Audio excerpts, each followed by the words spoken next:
Boa noite a todos os amigos e amigas, irmãs, irmãos.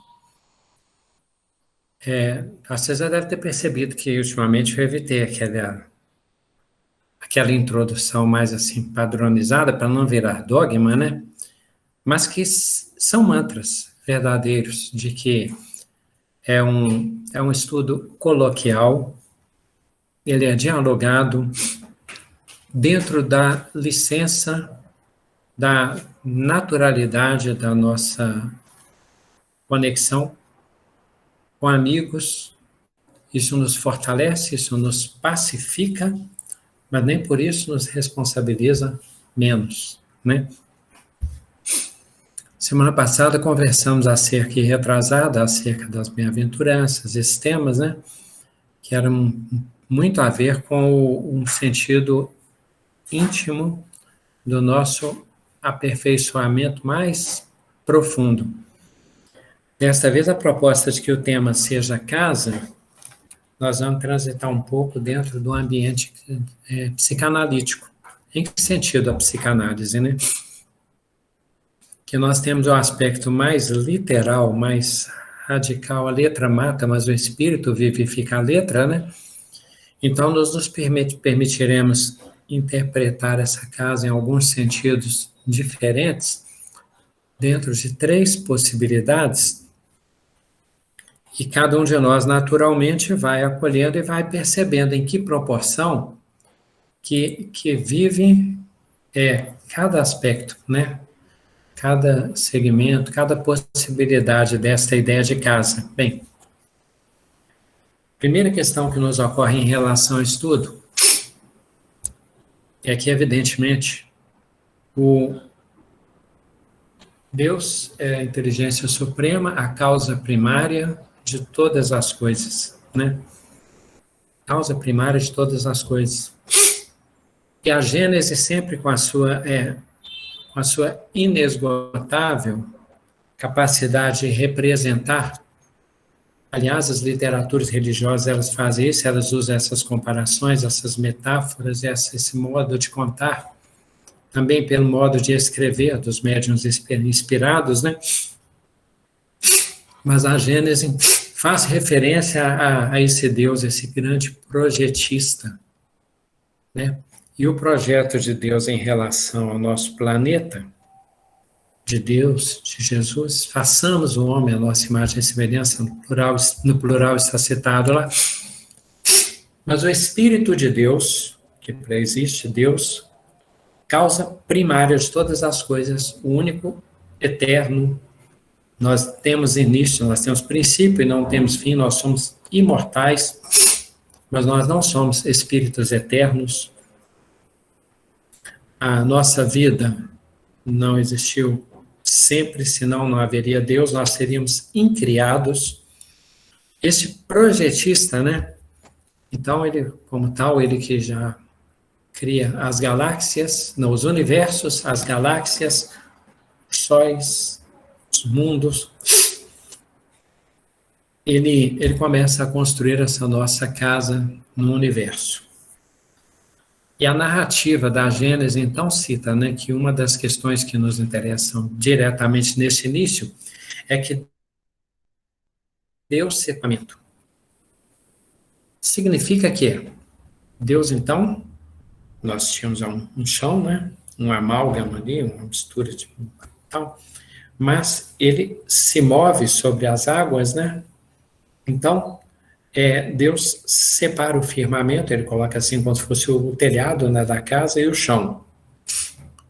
Mas como se movia sobre as águas, ele também separou a terra e separou as águas. Então, de certo modo, é dizer assim, na Gênese, de uma maneira simplificada, que Deus começou a construir a casa, nesse sentido ele fez o alicerce, né, e colocou o firmamento por teto, por cobertura. E ele criou a ideia do tempo também, né? Quando se fala que no primeiro dia, no segundo dia, no terceiro dia, os físicos estudam se o tempo é uma realidade ou é uma ilusão. Talvez o mais justo seja considerar que ele é uma realidade sensorial, é uma realidade que nós precisamos. Para que nós tenhamos a ideia de vida, tem que haver mudança. Mesmo assim, algo que nos instigue, algo que nos perturbe, algo que desestabilize, algo que traga variação. Então, ele vai narrando os tempos. Quando falamos das literaturas religiosas, o modo como elas sintetizam coisas complexas, né? É aquela filosofia oriental que se fala que houve o tempo da criação, o tempo da manifestação, o tempo da destruição. Brahma, Shiva, Vishnu. Brahma, Shiva. Vishnu é o aspecto da criação, lei de criação. Shiva é a deusa representante da destruição, a lei de destruição, o livro dos espíritos, e Brahma é o mantenedor entre esse acelerador, né, e esse freio, entre essa criação e essa destruição. Brahma é esse mantenedor. Então a Gênesis vai falando desses dias, né? Mas para que nós tenhamos ideia do dia, além de Deus fazer o alicerce e criar um teto, firmamento, né? Ele também coloca lâmpadas. E para que nós distingamos no sentido poético e literário da Gênese, ele coloca como a lâmpada do dia, o Sol, a estrela mais próxima da Terra, o astro que, de certo modo, governa esses movimentos, né, desses planetas que eles são, de certo modo, mais subordinados, controlados, vinculados, mas fazem a parte, é uma equilibração. Então, Deus coloca uma lâmpada principal e coloca umas lâmpadas pequenininhas à noite, com várias imagens também, se formos pensar, né? Ele deixa o firmamento para que nós tenhamos a intuição e a ideia de um Deus criador, de moradas, de mundos, mas sem sabermos decifrar, nós não sabemos, sem sabermos ler aquele céu e aquela carta, aquela mensagem. Então ele coloca o dia e a noite, quando nós dizemos assim, o sol e a escuridão, não, o sol e as estrelas, né, dizemos assim. Então Deus, então, além de ele fazer, nos preparar morada, também aqui, o reino dos céus tem muitas moradas, então ele preparando essa aqui, ele coloca então, alicerce, firmamento, lâmpadas, né, claridade, tempo, faz um painel no céu e esse painel ele muda de acordo com os dias, para que nós nos sintamos bem acolhidos, né, para que tenhamos paisagens, para que tenhamos cenários. Por isso, alguns dizem que Deus ele é um produtor cinematográfico, e outros dizem não, ele é um pintor, e outros consideram assim, não, ele é um arquiteto. Aí, montanha e tal, pessoal, não, ele é um escultor, né? Então, Deus também coloca também aí ele cria também os seres vivos, né? Tem os vegetais, os animais, a flora e a fauna, e ele tem os cuidadores também não, ainda falta, né? Para a casa ser confortável, a nossa mansão terrena desde o início, né? Que corretamente na Bíblia cita que havia também o paraíso, né? Ele garante também que haja fontes, que haja lagos, que sejam piscinas, né? Parques, mananciais, e o manancial enorme, tanto de conservação da vida, quanto de geração de energia, quanto depuração de energia, quanto recursos, né? Tem também o mar, como manancial, e os vegetais. E ele coloca também companhias. E as companhias, os animais, se formos pensar, nesse equilíbrio, né, desse mundo que foi pensado, dessa casa que nos hospeda, essa casa enorme, nesse universo imenso, nós temos companhias mais ou menos amistosa ou hostis, pela concorrência, a carne alimenta a carne. Então, essa casa já tinha umas briguinhas, já estava com jeito de casa mesmo, né? E temos também a utilidade por vias indiretas.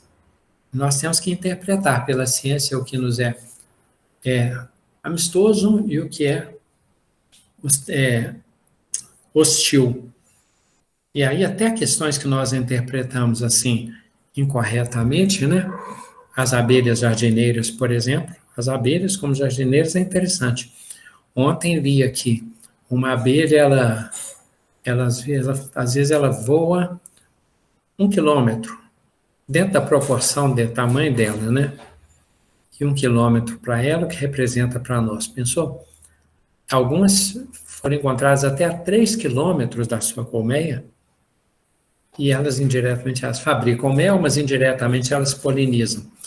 Então tem os insetos polinizadores, o equilíbrio entre presas, entre predadores, os vegetais tratando a nossa atmosfera, fazendo assoreamento, as marés fazendo outros tipos de equilíbrio, a chuva, a evaporação.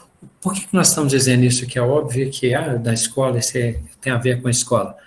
Porque estamos dizendo que o mundo é uma casa. E que, inclusive, as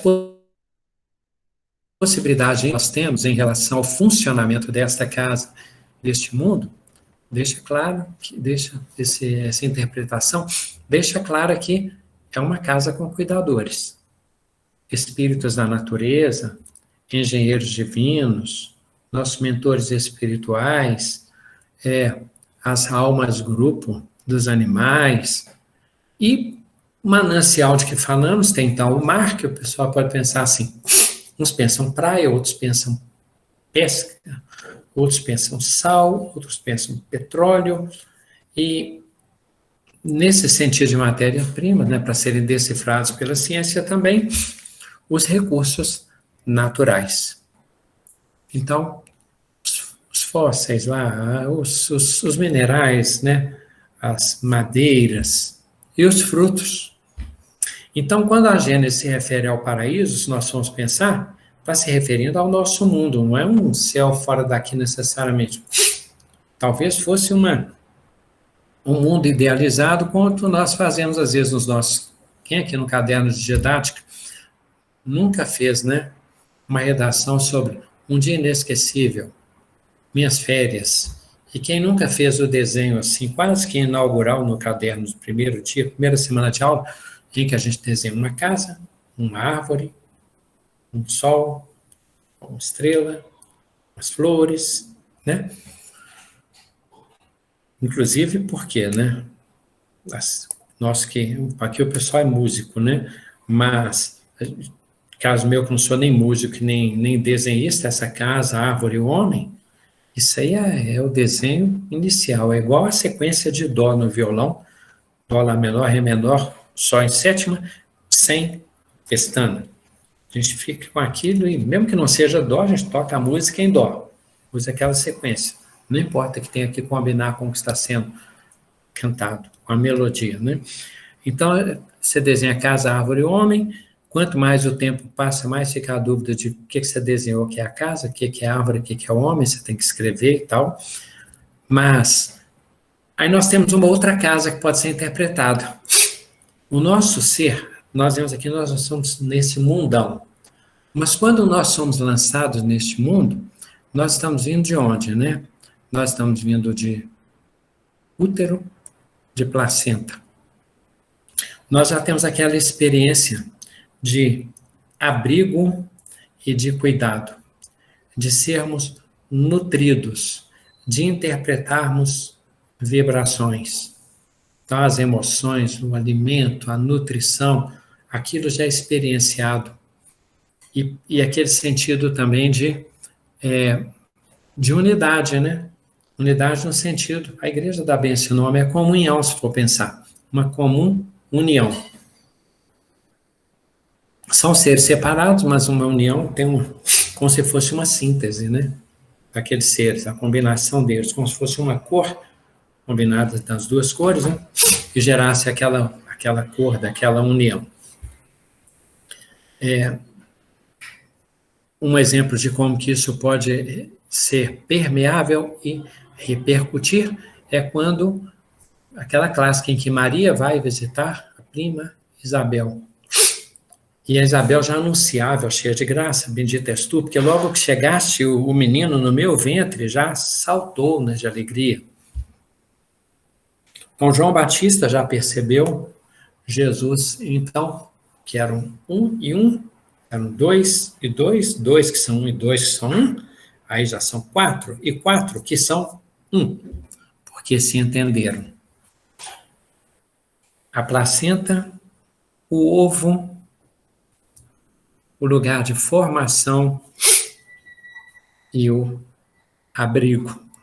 Assim como esse nosso mundo pode ser interpretado como paraíso, pode ser interpretado como exílio, pode ser interpretado como umbral, como purgatório, o mesmo se passa em relação a esse período formativo, esse período de gestação, em que o espírito está ali, em si mesmado, às vezes, formando um corpo, às vezes com medo, às vezes com dúvida, às vezes ansioso, às vezes angustiado, às vezes sobre uma contradição, e a contradição pode ser ele é alegre, mas a mãe está triste, ele é triste, mas a mãe é alegre, ele se sente rejeitado, mas ele é acolhido e fala-se bem para incentivá-lo, ele está animado, mas lá fora ele não é bem quisto.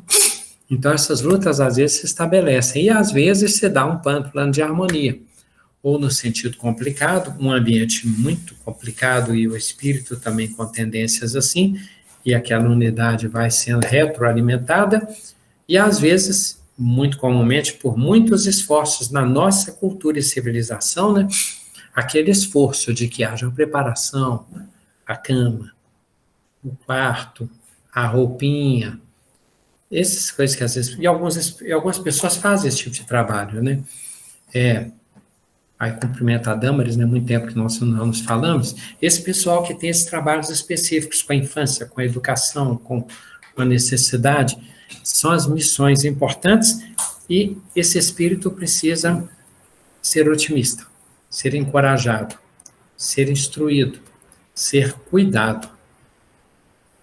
Placenta, outra casa, tudo bem. Eu falei que seriam 3 exemplos, serão 4. Tá? O ovo, o abrigo e o surgimento. Quando renascemos, nós trazemos toda aquela experiência anterior de vidas e de reinos, aquela experiência em que nós nos formamos dentro do ambiente anímico. Então nós temos, como diz Jesus, né, as cobras, uma delas tem tocas e outros têm seus covis, né? As serpentes têm seus covis. Então, nós temos tocas, túneis, covis, águas, casas, águas, ninhos, montanhas, aqueles animais do monte, as civilizações que vê em documentário às vezes, né? Pessoas subindo aquelas montanhas ali, mães subindo com as crianças aqui, subindo a montanha, morando lá em cima. Orientais com templos lá em cima. Árvores, animais que se especializam em subir em árvore para diminuir o risco de serem caças, ou então agindo como caçadores. Conchas, ostras, hospedeiros. Então, é claro que se nós tivemos séculos dentro dessa experiência, né, e algumas questões são interessantes. Estava vendo sobre o comportamento animal. Alguns animais que estão aqui há milhares de anos, nós vamos pensar os nossos irmãos Mickeys, tem que falar assim, toda vez que dá o exemplo deles, né? A facilidade que eles têm fazer túneis, repetir rotas, e inclusive reverter, né? Voltar no túnel. É como se fosse uma dificuldade, como se fosse dirigir de ré ou nadador, nadar de ré. Os nossos irmãos Mickeys têm essa capacidade muito desenvolvida. E desenvolver isso, porque é ali que eles fogem, às vezes, dos predadores, é ali que eles fazem rotas e encontram falsas passagens, né? Então, toca, túnel, covil, água, né? Os animais aquáticos. Chegamos ao ser humano. Nós fomos inicialmente nômades, né? Então, tinha a questão das cavernas, também da toca, do túnel, das árvores, de peles, essas nossas tentativas de nos abrigarmos, de nos resguardarmos, de nos aquecermos, mas sem tantas raízes. Nós tivemos uma cultura, mas não é de tanta duração, de tanta demora. Então, por exemplo, o que fazemos era ocas, tendas, questões mais assim, com material mais rápido e mais descartável. E cuidando da natureza, questão dos índios, né?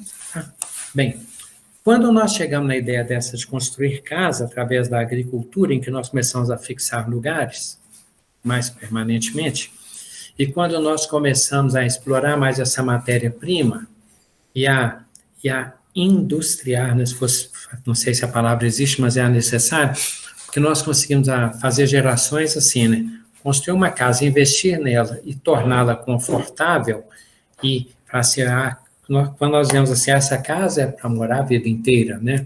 Meus pais moraram nessa casa, meus netos, e quando nós recebemos coisas desse tipo, é porque nós estamos pensando já numa casa duradoura, muito permanente para a vida.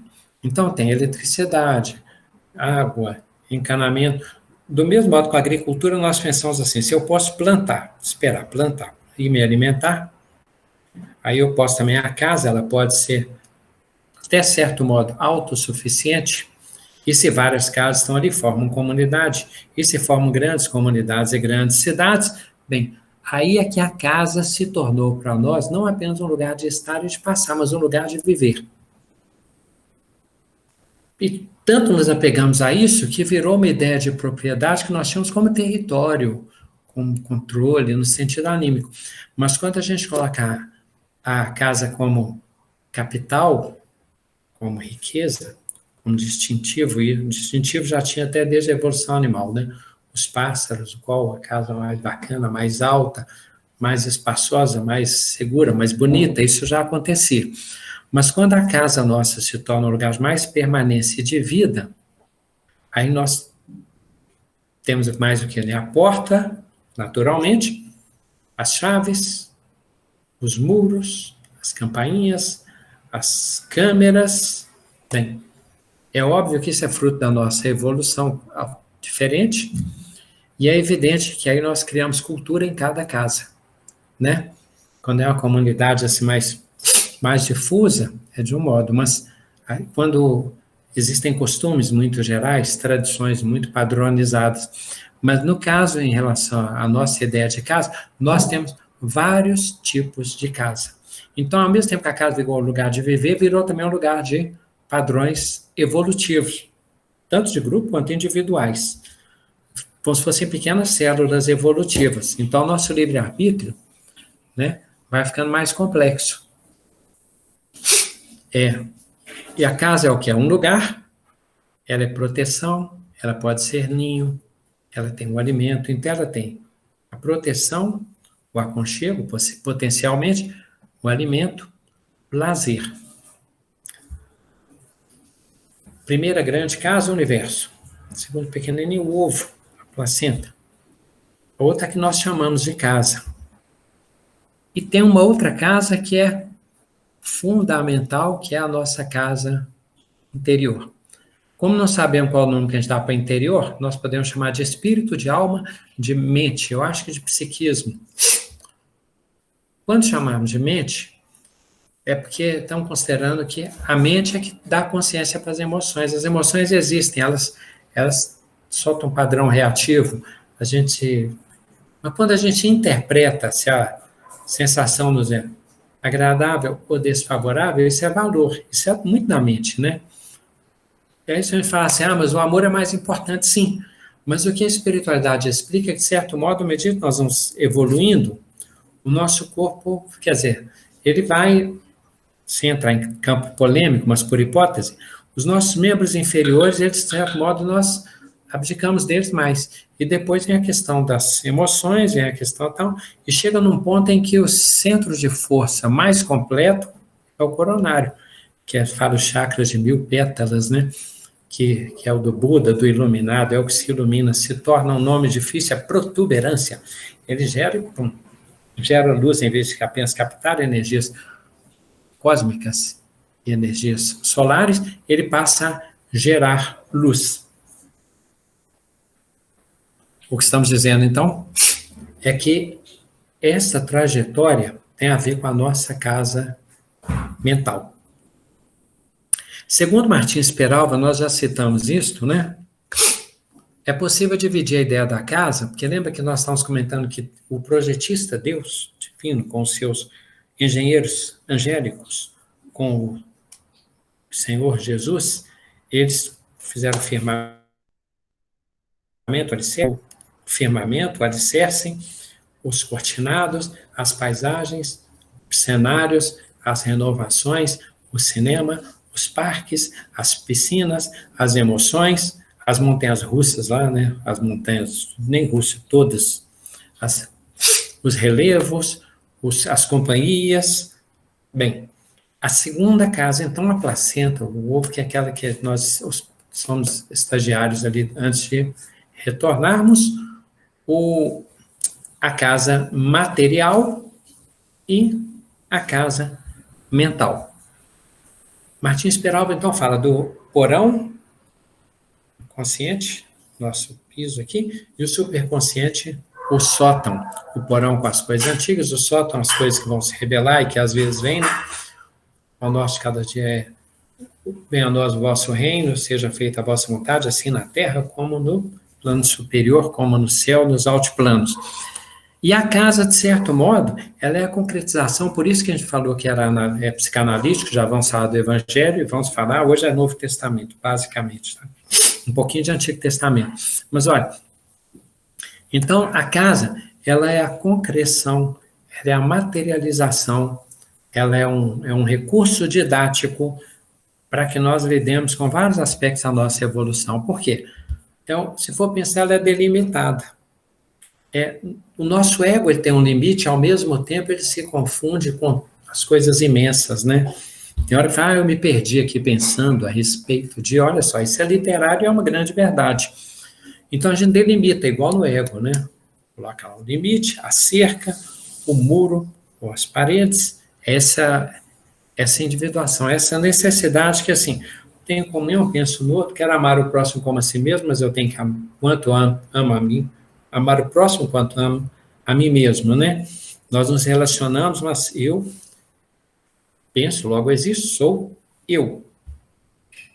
Importante, né? Esperar uma semana para ouvir falar que eu sou eu, que novidade imensa. Esqueça essa parte, tá? Mas é verdade filosoficamente. As portas, que representam mais ou menos as relações que nós, para onde nós vamos, quando nós voltamos para casa e quem nós deixamos entrar, para quem nós franqueamos a nossa casa. As janelas, que são aquela contemplação, né? Janela é contemplação, aragem.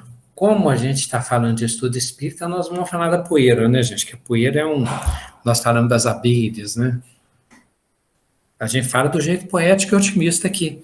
Mas é claro, mesmo a abelha, se for pensar, tem uma redação do professor e aconteceu, ela quis escrever na redação lá assim, a vaca dá mel, a macieira dá maçã, a abelha dá... Aí o menino pegou e... Não, desculpe. A vaca dá leite. Apaga.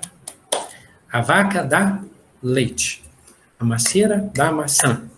A abelha dá... O menino escreveu na redação, ferroada. Depende da cultura, depende da experiência pessoal. Mas a abelha, você já fala isso, né?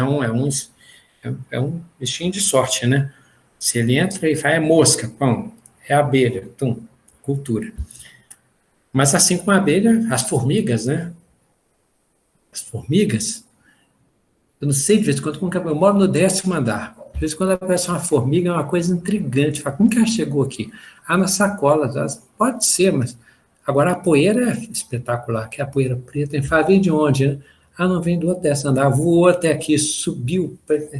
Mas é impressionante. Por quê?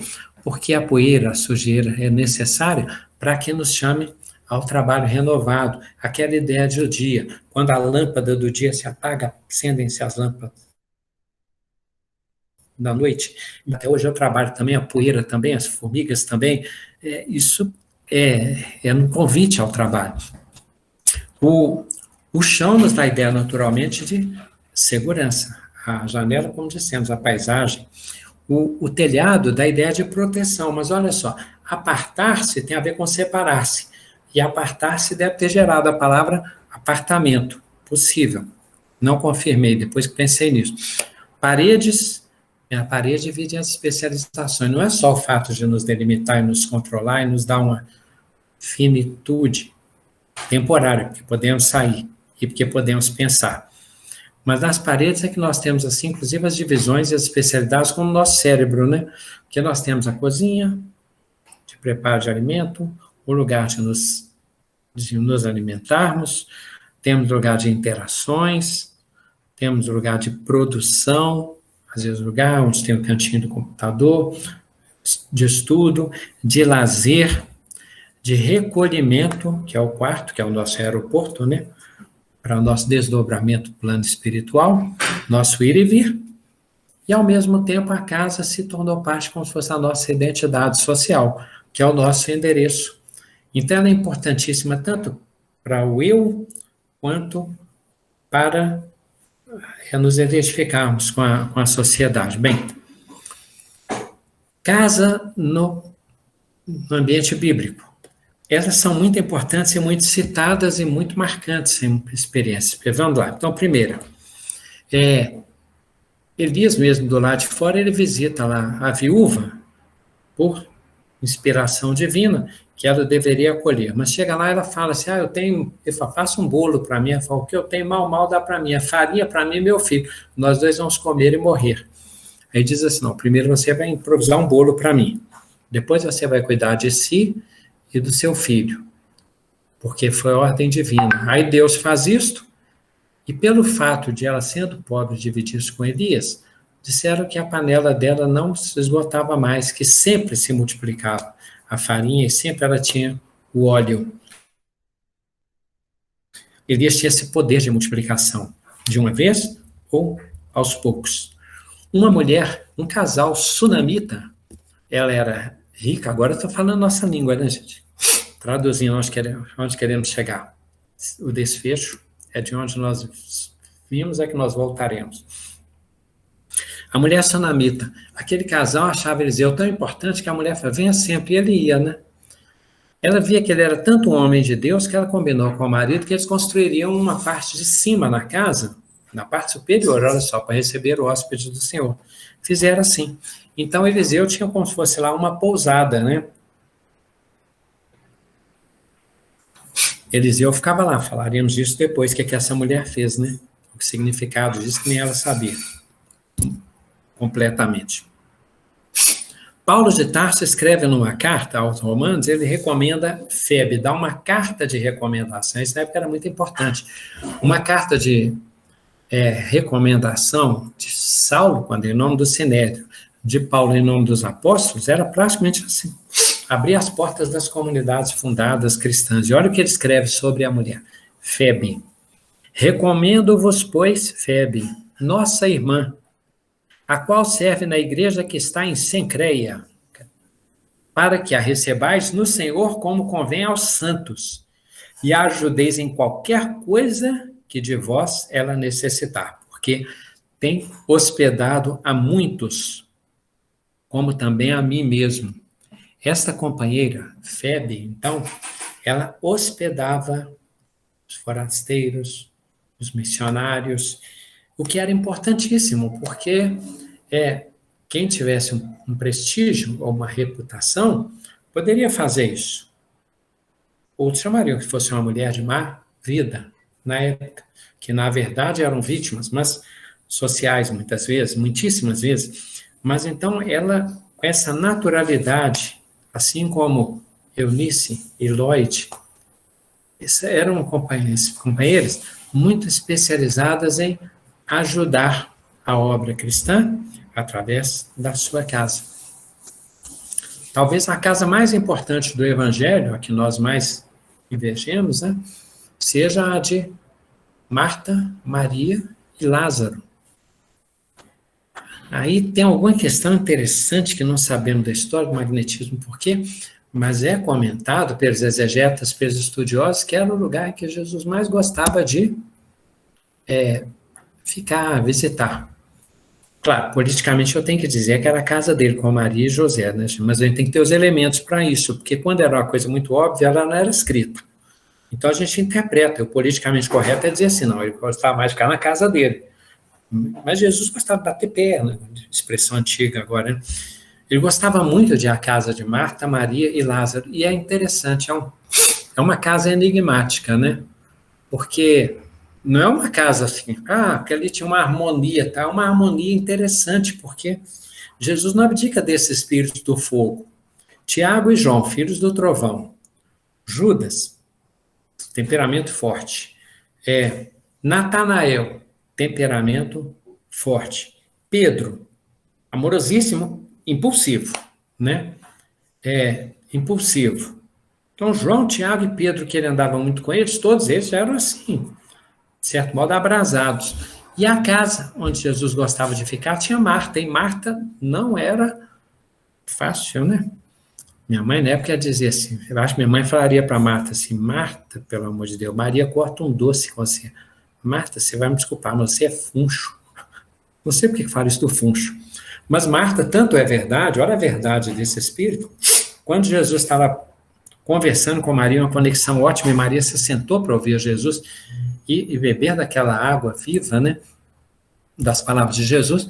Marta, Senhor, não te incomodas que ela esteja sentada em vez de me ajudar? Quer dizer, Marta chamava atenção a Jesus e ainda reclamava porque ela estava arrumando cozinha, lavando as vasilhas, e Maria não estava ajudando. Praticamente dizia assim, Senhor, o senhor está me atrapalhando, eu tenho que fazer tudo sozinha, porque o senhor fica aí, Maria fica, sabe, que negócio, enrolando aula, enrolando serviço para ficar com o senhor. Marta repreende Jesus quando Lázaro, né, teoricamente, morreu, feneceu. Não sei se desencarnou, né? Vamos lá. Esses processos são mais complicados de estudar. Mas, quando supostamente Lázaro morreu, quando Jesus chegou, em vez de Marta, nossa, chateado demais, morreu, você gosta tanto dele, amigo seu, ela não teve meia palavra, não. Ela já falou assim, se o senhor estivesse aqui, meu irmão não teria morrido. Quer dizer, primeiro é que ela já falou, é meu irmão, já pôs Jesus meio fora. Segundo, já disse, se o senhor estivesse aqui, mesmo onde o senhor estava, que o senhor tem tantos poderes e não estava aqui para salvar meu irmão. Por outro, se o senhor estivesse aqui, o senhor teria salvo meu irmão. Quase falou que Jesus matou Lázaro. Não é muita fala assim, mas porque ela estava nervosa, tensa. Jesus adorava Marta, adorava Maria, adorava Lázaro. E é interessante porque Marta é assim. E Maria é do modo mais sereno, mais tranquilo, mais entregue, mais plácida, mais ternura, mais passiva. E Lázaro é o grande enigma do Novo Testamento, que até hoje eu não sei o que Lázaro é. Eu sei que Lázaro, até quando ele ressuscitou, né? Jean dizendo que é muito Marta. Sabe o que a gente reforça muito, Jean? Porque a gente tem uma tendência a falar assim, estou com Chico Xavier, Francisco de Assis era muito esfogueado. Ele era muito yang. É surpreendente. A gente acha que a Teresinha menina Jesus, mas Teresa de Ávila era muito fogo. A gente fala, mas tem que ser muito sereno, muito tranquilo, tem que controlar esse meu gênio. Mas nesse seu gênio aí de Marta e seu gênio, você tem companhia, por exemplo, de Emmanuel, Allan Kardec, Santa Teresa de Ávila e Paulo de Tarso. Então, eu não acho que você está mal, não. O par o ímpar seu até que está caprichado, está forte, tá? E Jesus gostava de Marta, gostava de Maria. E Lázaro gostava demais. Eu não consigo entender e interpretar. Se Lázaro, quando ressuscitou, primeiro tivesse feito um sermão, um discurso para nos dar uma pista, ótimo, mas nem naquela hora ele falou. Eu fiquei assim, será que Lázaro é mudo? Ele tem uma fama e não fez uma palavra. Maria ainda falou um tiquinho. Lázaro, bem, Jesus adorava ir à casa deles. Então, essa coisa de o aconchego, Jesus prestigia. Quando Jesus, Lázaro, já citamos, Zaqueu lá em cima, o que Jesus fala? Zaqueu se elevou publicamente, Jesus chamou Zaqueu à sua intimidade. Pois Zaqueu, desce daí depressa, porque convém que hoje eu pouse em tua casa. Pousar, né? Hoje eu vou fazer uma visitação, não é entrar pela porta de Jesus, convém que hoje eu pouse em tua casa. Se a tradução está perfeita, é pousar, olha só. A divindade crística ia pousar na casa dele. Jesus ia entrar na casa dele. E é interessantíssimo que Jesus não iludiu Zaqueu, você está salvo. Ele diz, hoje a salvação entrou nesta casa. Não sabemos se permaneceria.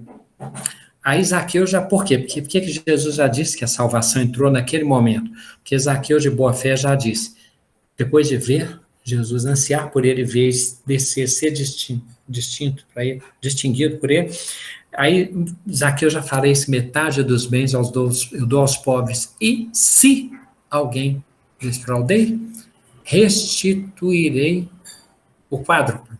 Aí Jesus diz, hoje a salvação entrou nessa casa, meio assim, acorde com essa disposição e ela entra e fica amanhã. Continue com a disposição, vem depois de amanhã. Esse trabalho de Jesus foi fazendo com os discípulos até chegarem em Pentecostes.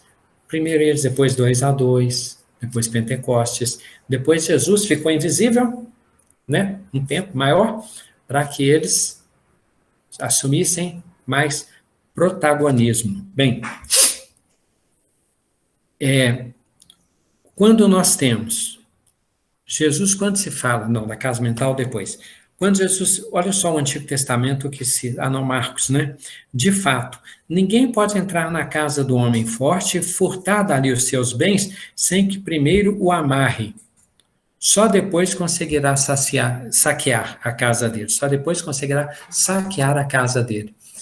Então, ali, por parábola, Jesus está dizendo que aquele que tem fortaleza, que tem alicerce, que tem parede, que tem teto, que sabe abrir e fechar a porta, seja o vosso dizer sim, sim, não, não, e que tem a escolha das paisagens, e que faz a renovação do trabalho, e que tem o lazer da alegria, o recolhimento dos aposentos na paz. Quem consegue isso é um homem forte. Então diz, ninguém pode entrar na casa do homem forte. Olha só, a ideia da tentação, a ideia da resistência, a ideia da fortaleza moral. Aí a metáfora do conto de fadas de que quando soprava com força, não é para ser sociologicamente condenar palhaço e palito e vangloriar Pedrico.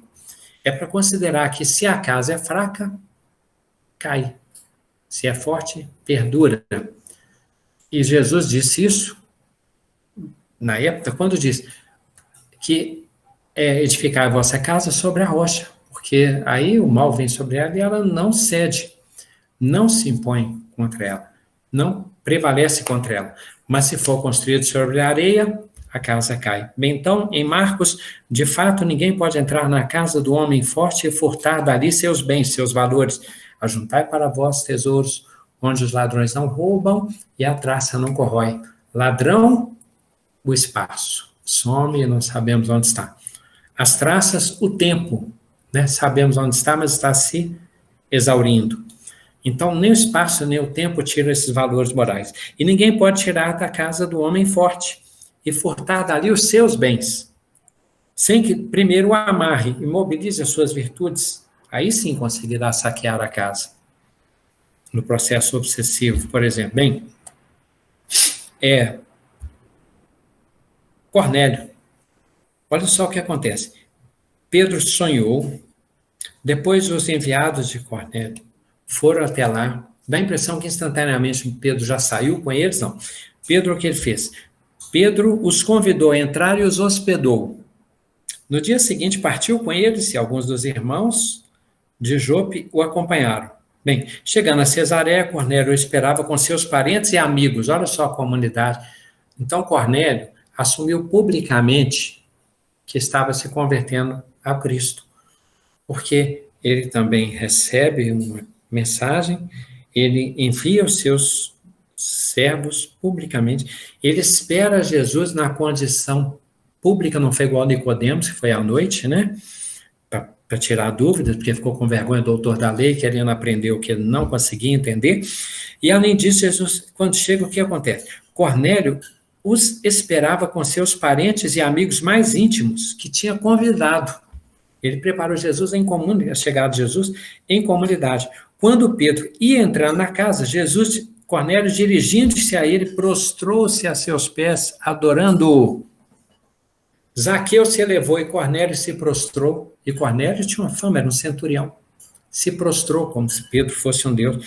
Pedro disse: homem como você, interessa é o Cristo. Bem, Cornélio respondeu: há 4 dias eu estava na minha casa orando a esta hora, às 3 horas da tarde. De repente apresentou-se diante de mim um homem com roupas resplandecentes que disse: Cornélio, Deus ouviu sua oração, lembrou-se de suas esmolas. Mande buscar em Jope a Simão, chamando Pedro.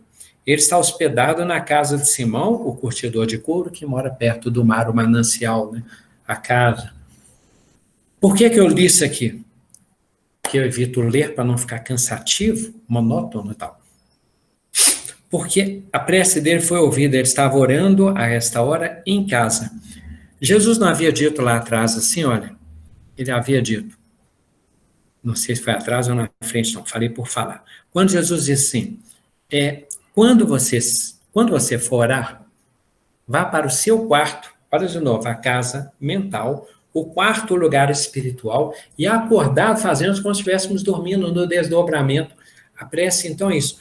Quando você orar, vá para o seu quarto, não tem que ser quarto cômodo, até para você falar assim, senhor, mas não dá não, porque tem gente lá, a pessoa não larga aquele joguinho, a pessoa está lá, tem televisor ligado lá dentro, vendo jogo e tal, vendo novela. Então, vá para o seu quarto, feche a porta e ore ao Pai. Dá para fazer isso mentalmente. O nosso cômodo, mas fecha a porta ao isolamento das coisas exteriores, quanto possível, e orar ao Pai que, em segredo, então não tem que ser alto, a prece, né? Em secreto, recompensará, responderá. O que aconteceu com Cornélio? Sempre ele estava naquele horário, fazia o quê? 4 dias, aliás, que ele orava naquele momento. E aí apareceu esse ser resplandecente. Nós já falamos, Jesus, pode ser ele um emissário, né? Um grande emissário, e que busca a Pedro e que toda a vida daquele companheiro de Cornélio muda depois disso. Outro exemplo de muitíssima fé que envolve casa. O centurião. Senhor, meu empregado está em casa deitado. Olha só, Cornélio está de pé, o empregado doente deitado, com um mal muito grande, ele não consegue se levantar. Vale para o ser viciado, vale para o desanimado, vale para o angustiado, vale para o pessimista, vale para o crítico exagerado. Estar deitado e não conseguir se levantar é quando o ser deveria estar mais evoluído, mais ereto, mais autônomo. E aí, ele deitado, não conseguia se levantar. O que então, o centurião fez? Uma intercessão. É uma prece, tem uma forma de interceder. Aí, quando ele fala, você está lá em casa, olha só, ele colocou o empregado na casa dele e foi chamar Jesus. O Cornélio pediu aos servos que fossem lá, porque ele estava nessa condição, ele estava com sintonia ótima. No caso do centurião, é interessantíssimo porque ele deixa o servo hospedado, olha que amor bacana, né? E ele vai até Jesus interceder pelo servo. Sérgio Paulo também enviou emissários e falou assim, olha, eu precisei levá-los, precisei que chamasse você, Jesus, porque eu iria, porque eu estou precisando, mas Sérgio Paulo estava doente. No caso de Cornélio, foi sintonia da prece. No caso do centurião, foi por estar saudável. E o servo é que estava doente. Jesus disse assim, eu vou lá curá-lo. Hoje eu falaria a expressão de Miguel, né? Pediu que ia, fez menção para que sempre fosse a prova viva e didática para os seus seguidores. Porque centurião, ele era um oficial romano, né? Ele era um oficial da guarda romana, esse centurião. Mas o oficial respondeu, isso não, senhor. Não mereço que o senhor entre em minha casa. Ainda foi didático. Olha, eu tenho os meus comandados, eu digo assim, vai ali, ele vai. Faça isso, ele faz. Ele segue minha ordem.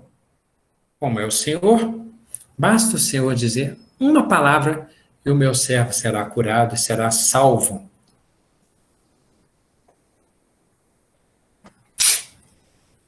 Jesus distingue e fala, olha, impressionante a sua fé, eu não encontrei igual nisso não.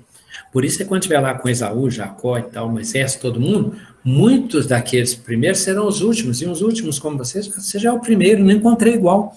Não mereço que o senhor entre em minha casa. Olha como que você já consegue entender que a casa é um lugar de auxílio, de inspiração e de intercessão e de bênçãos, né? As bênçãos entraram. Se ele não tivesse essa fé, ele não creria nem na cura à distância e faria questão até sob pretexto, falar, não, vai ser uma honra receber o Senhor. Até porque essa era a resposta política mais correta, né? Vai para casa, Jesus diz, e seja como acreditaste. Quer dizer, ele já estava com tal sentido de fé e de cura, que ele indo para casa, a cura perduraria, teria sustentação, teria sintonia. Naquela mesma hora, o doente ficou curado. Quando Jesus chegou, na sequência, ele chegou à casa de Pedro e viu que a sogra dele estava em cama com febre. Olha só, no caso da sogra de Pedro, Jesus entrou, deparou, levantou, porque ela não conseguia se levantar, em seguida ela sarou e os estava servindo. A casa de Pedro, Jesus entrou e materialmente operou a cura. No caso do centurião, que era oficial da guarda romana, Jesus mostrou para eles a grandeza daquela fé para trabalhar aqueles espíritos, né? Então a ideia de casa, de distância, de tempo, de instantaneidade, de título, de estirpe, né, de raça, Jesus didaticamente vai revolucionando. O filho pródigo é um exemplo agora mais complexo para começarmos a fechar nosso estudo.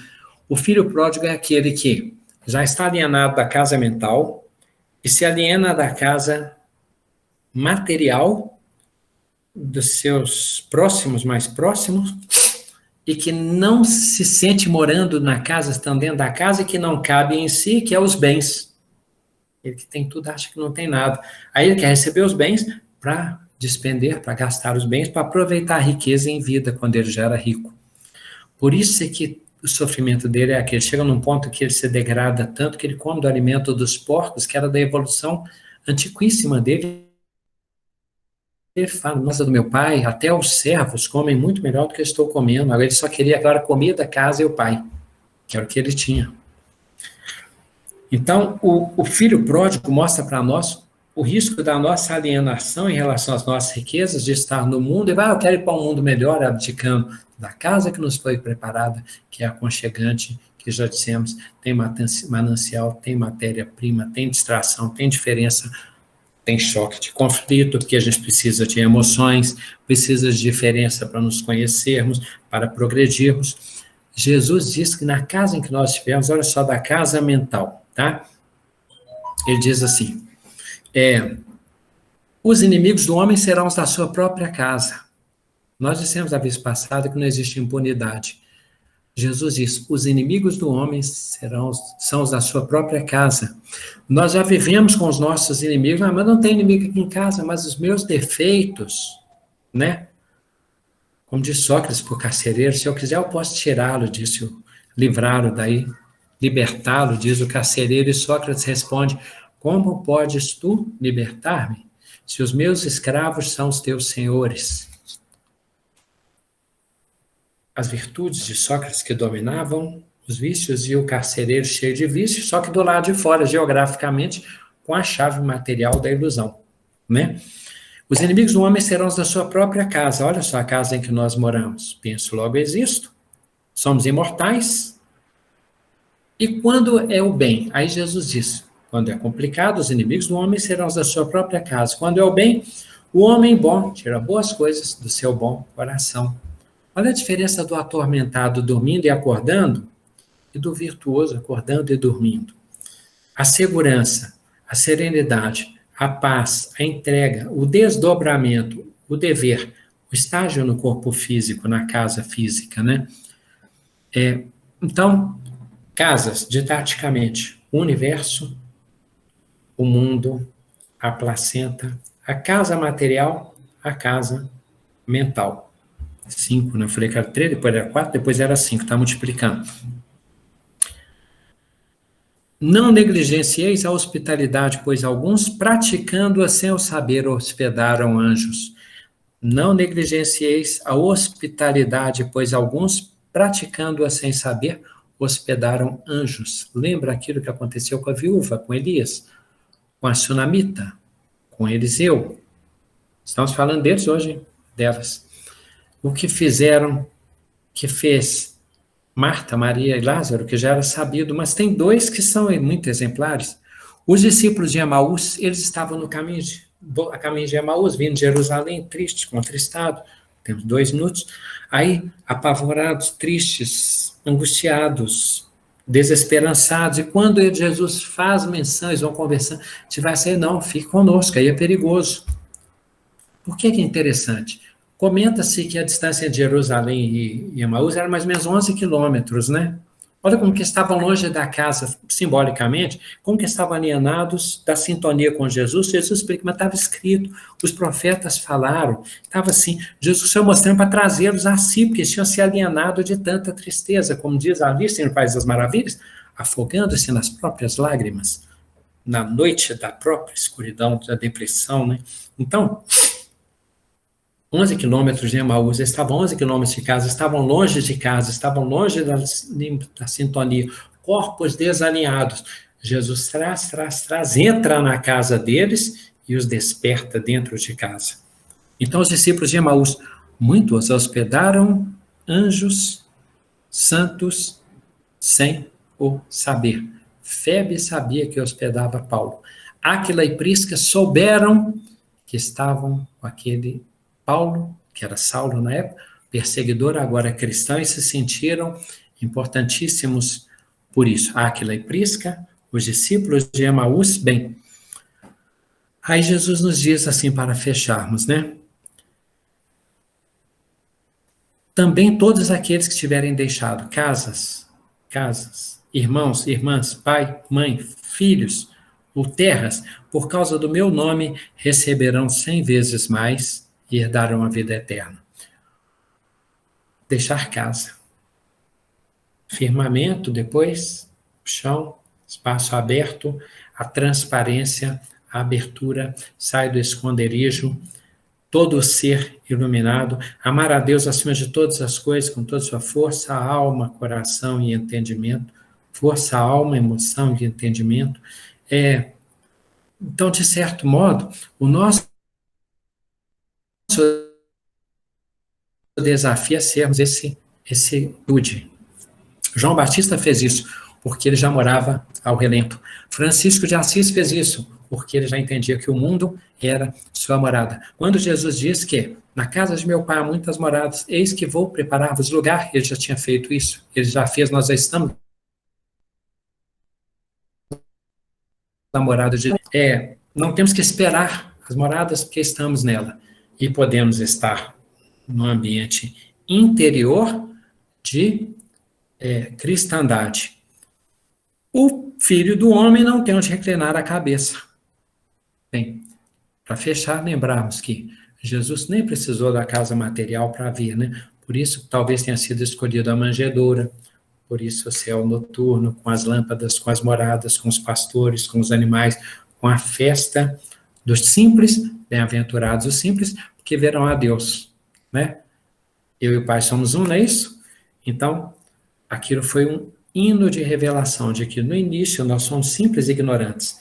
Depois nós seremos bem-aventurados os simples, os puros herdarão a terra e verão a Deus. E a casa vai ser, e a nossa terra será justiçada. Nós vamos lembrar que, desde o princípio, o Pai Criador, o engenheiro divino, caprichou para nos receber. E que nós somos hóspedes que ele considera bastante, tá? Desculpe se teve repetição, Se ficou intempestivo no final, tomara que dê para pensar a respeito. Confiamos no nosso amigo Demóstenes, tá? Obrigado mais uma vez, grato. Repetitivo nunca. Que bom, então. Aprendizado sempre, né? Mas acho que tem gente querendo falar alguma coisa aí, ó. Tá aberta. Ótimo, agora melhora. Quem é? Fala comigo.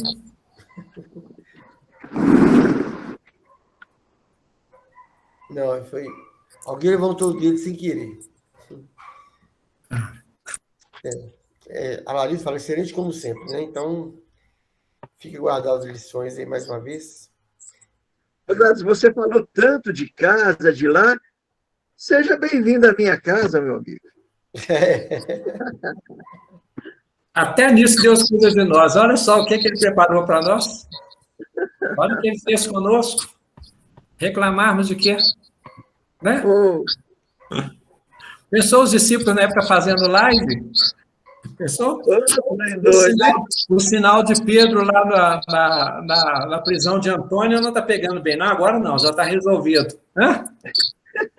Timóteo, pera, Timóteo. Pensou, Paulo, Tito, traz a minha capa. Estou sentindo frio, assim, pedindo pela internet. Imagina o Pedro ter que pagar para a internet. O que ele ia fazer? Desse jeito. Tá certo. Você agradece mais uma vez, viu, Gratos?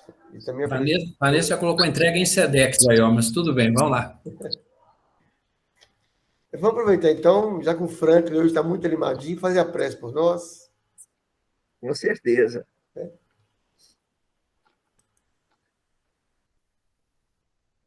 Jesus, divino amigo, companheiro de todos os instantes, graças te damos por este momento e por esta oportunidade de estarmos aqui reunidos em teu nome, buscando compreender um pouco mais os seus ensinamentos.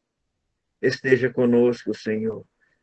Abençoe os lares de cada um aqui representado neste momento e aqueles que por alguma razão não puderam estar conosco nesta noite.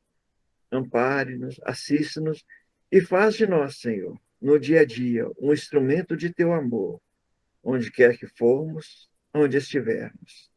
Despeça-nos, Senhor, na tua paz, e que assim seja. Assim seja. Muito bem. Demóstenes, o pessoal escolhe o tema da semana que vem. Você vota, falou? Tá? Vamos lá, vamos voltar. Semana que vem. Tá bom, eu vou lembrar o pessoal Você durante. escolhe e o pessoal que definir, vocês falam. Se puder mandar a cola e o gabarito junto, melhor ainda. Tá certo. Então, obrigado mais uma vez, boa noite a todos. Vou ficar a minha mudança aqui, viu, gente? Boa noite, gente. Fiquem com Deus. Você também. Beijo para todos. Obrigado. Estou compreendendo o cristianismo positivo, né? Verdade, Sandro. Até mais. Um abraço, irmão. Grato por tudo.